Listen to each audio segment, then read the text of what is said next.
Music by Vikesh Bhojpuria.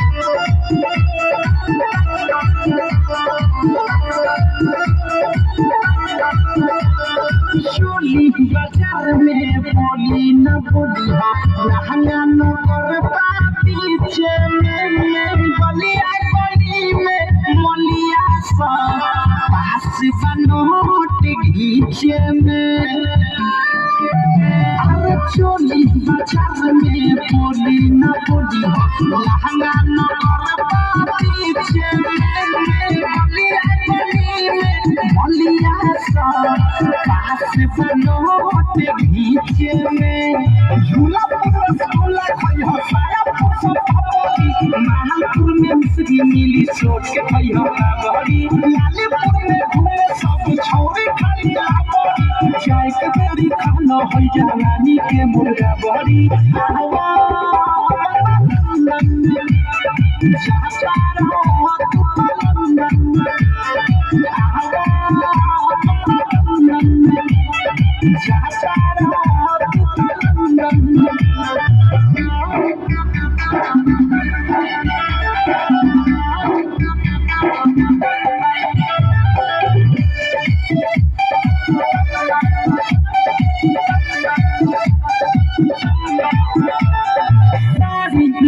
गाड़ी न छोड़ी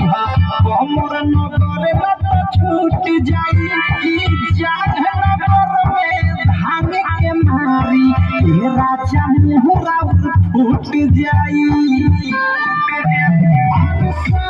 नगर में गाड़ी न छोड़ी हमर नगर में छूट जाई नगर में धान के मारी राजा मुहरा फूट जाई पेट में लेट लगी हो के भीट